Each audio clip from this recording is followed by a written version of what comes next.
आणि सगळ्यात महत्त्वाचं ते म्हणजे जेवण झाल्यावरती नंदगाव बघूया आधी, पण दर्शन तरी घेऊया। एक बरं एक अशा ठिकठिकाणी ना लोक बस सगळे असे सावलीत बसलेत, म्हणजे विचार करू शकतो इथे किती गरमी येते। आणि 7 टेम्पल हे सगळं आपण कव्हर केलंय, ठिकाणाची डिरेक्शन लावली आहे ती एक बरं केलंय, एक मस्त केली पद्धती।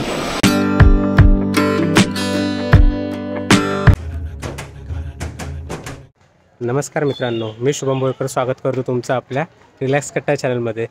आता आपण मिनी वृंदावनमध्ये म्हणजेच गोवर्धन इको विलेज पालघरला तर आपण इथे आलो आहेत आणि थोडा भाग इकडचा कव्हर केला आहे। बट इकडची जागा आहे ना 100 एकरपेक्षा जास्त जागा आहे, ती आपण एका व्हिडिओमध्ये तर कव्हर करू शकत नाही, त्यामुळे ही दुसरी व्हिडिओ आहे।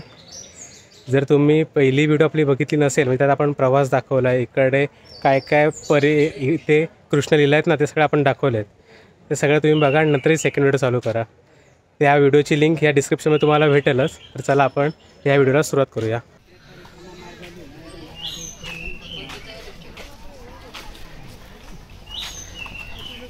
हे बघा, इथे श्रीकृष्णाने एक आपल्या बोटाच्या एका करंगळीवरती हा गोवर्धन पर्वत उचललेला, प्रतिकृती साकारली, हे साकारली प्रतिकृती भारी वाटते आणि पूर्ण हुबेहूब वाटते।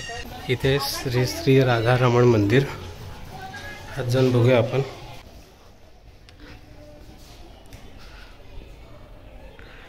ते नंदगाव आहे, तर आता आपण नंदगाव बघूया आधी।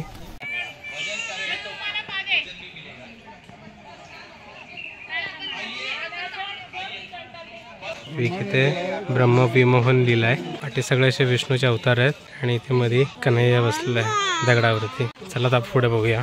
अघासुर का उद्धार, ते साप दाखवला, म्हणजे सापाच्या अवतारात राक्षस आलेला आणि त्याचं इथे असं स्टोरी लिहिलेली आहे। कृष्णाने अघासुर म्हणजे सर्प राक्षस का उद्धार किया, कृष्ण और उनको मित्र के साथ निघालना चाहता था। इथे मान मंदिर आहे, श्रीजी मंदिर आणि पिली पोखर ते नंतर आहे। सध्या आधी आपण मान मंदिर बघूया।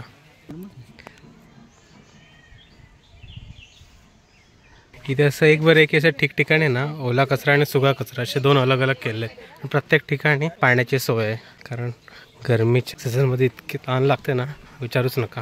ही एक डिरेक्शन दिली, प्रत्येक ठिकाणाची डिरेक्शन लावली आहे, ती एक बरं केलं आहे, कारण वाटा अशा खूप फुटत आहेत मध्ये मध्ये। मोर कुटीर, दोहनी कुंड, सध्या कुंडामध्ये पाणी तर कमी राहिलं आहे। हे बघा परिक्रमा मार्ग आणि रस्ता बघा, एक नंबर वाटतं रस्ता, असं वाटतं दोन्ही साईडला असं जंगल, गरमी तर खूपच आहे, असं दोन्ही साईडून जंगल आणि मधून अशी जंगलातून वाट। इथे कृष्ण मंदिर आहे, एक नंबर वाटतंय। मंदिर इथून तर बंद आहे, पण पुढे जाऊन आपण दर्शन तरी घेऊया।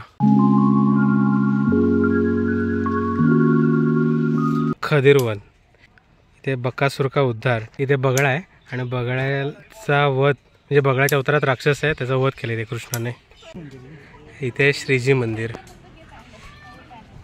ते वाजले आणि लोक पण सगळे असे सावलीत बसलेत, म्हणजे विचार करू शकतो इथे किती गरमी येते। पिली पोखर, इथे पण असं कुंड आहे छोटं, एक इथे लिहिले होळी, कृष्ण आपल्या गोपिकांसोबत होळी खेळतोय। इथं तर लावलं आहे प्लीज टर्न अराउंड, म्हणजे पुढे डेड एंड आहे। तर चला आता आपण परत मागे फिरूया।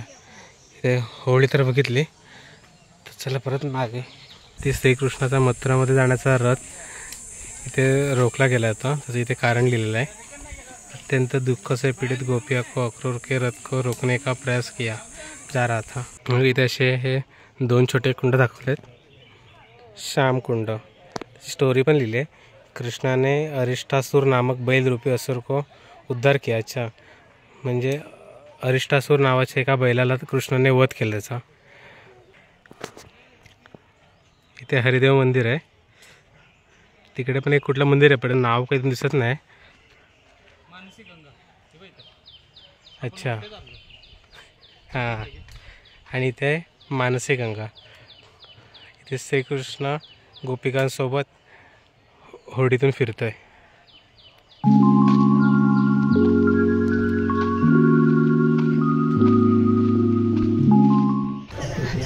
हे बघा, आता आपण इकडे म्हणजे बऱ्याच गोष्टी कव्हर केल्या, वृंदावन फॉरेस्ट, त्यानंतर रिव्हर, गोवर्धन परिक्रमा आणि 7 टेम्पल हे सगळं आपण कव्हर केलेत।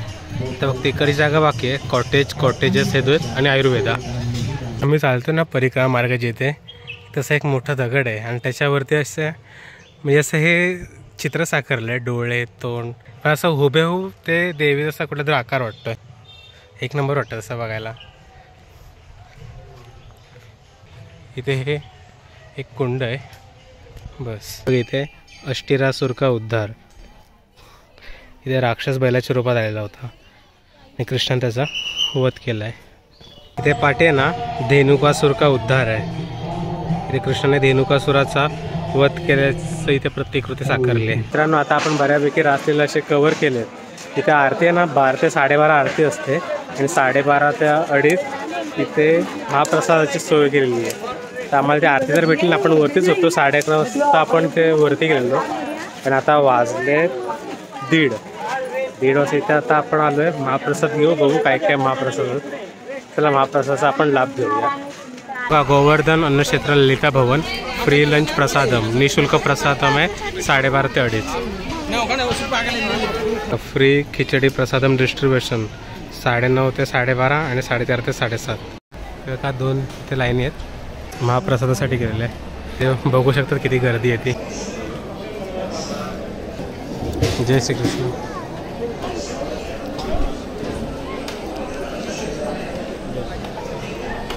जय श्रीकृष्ण.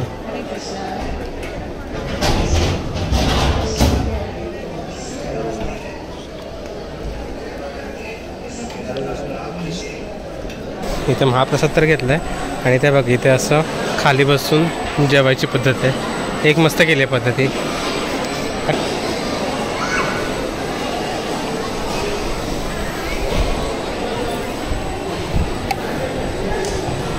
ते आपला महाप्रसाद आहे. डाळ भात, एक भाजी आहे आणि 2 चपात्या. 2 की एक? हां, एक चपाती, डाळ भात आणि भाजी. असं इथे बसून खायचं आहे. एक तर इथे प्लेटमध्ये काय असेल तर इथे असं खरकटा म्हणजे जर काय असेल ना अन्न उरलेलं जेवणात तर सगळीकडे टाकायचं आहे. आणि इथे आता माझ्या प्लेटमध्ये तर काहीच नाही पण इथे एक मेन गोष्ट अशी आहे की इथे ना आपला ताट इथं आपणच धुवून ठेवायचं आहे.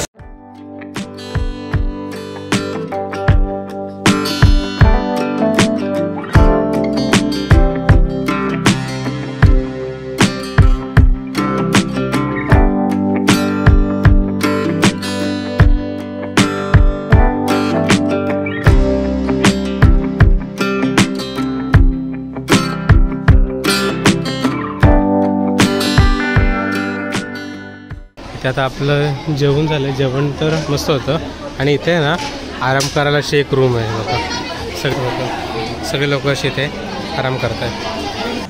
तर मित्रांनो आता आम्ही जेवण करून आलो आहे. म्हणजे महाप्रसाद एक नंबर होता. जर आपल्याला जास्त लागला ना तर आपल्याला तोही मिळतो.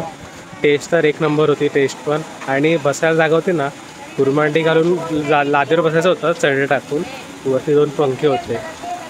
एक नंबर होता. आणि सगळ्यात महत्त्वाचं ते म्हणजे जेवण झाल्यावरती स्वतःचं ताट स्वतः घासून जागेवर ठेवायचं. ही एक सिस्टीम आहे ना मी पहिल्यांदा बघितली आणि मला ती खरंच खूप आवडली. आता जेवण तर झालं आहे. बाहेर लस्सी वगैरे होते पण आता लस्सीचं नाही पण मला आईस्क्रीम खायचा मन झालं. म्हणजे बाहेर इथं आईस्क्रीम मला आम्ही इथं आलो आहे. गरमीमध्ये आईस्क्रीम एक नंबर. आणि गरमी नाही ते बेकार आहे. पूर्ण असा घामाघूम आता ना असं बघायला ना आम्ही घामाघूमच झालो आहे. तिथे वरती पण हालत बेकार होती पण थंडावा आहे. हवा खूप आहे पण हवा ऊन दोन्ही मिश्रण येते. आणि ते कुल्फी घेतली. इथे जास्त घाम का आला माहिती आपल्याला. जास्त घाम चढण होती. उतरताना काहीच नाही वाटलं पण चढण आणि ते पण ऊन त्यामुळे. इथे ना गेटवरती जसं हे आईस्क्रीम शॉप आहे. म्हणजे एक शॉप आहे त्या आईस्क्रीम वडापाव स्नॅक्स सगळं काय भेटतं.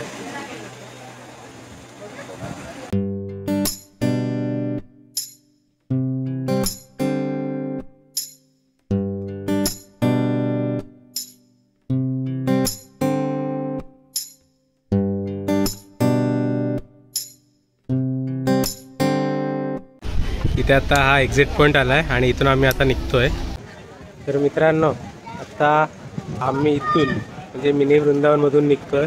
परिसर एक नंबर आहे. क्लिनिंग पण चांगलं आहे आणि सगळं इथे खूप असं सोयीस्कर आहे. पण इथे एवढं एक आहे की फक्त ट्रॅव्हलिंग म्हणजे येण्याचा आणि जाण्याचा प्रवास आणि इकडे फिरायला खूप काही असं. त्यामुळे कारण 100 एकर जागा आहे. तर आता ही व्हिडिओ मी इथेच एंड करतो आहे. तुम्हाला ही व्हिडिओ कशी वाटली मला नक्की सांगा. भेटू अशा एका नवीन व्हिडिओमध्ये. तोपर्यंत जय श्री कृष्ण.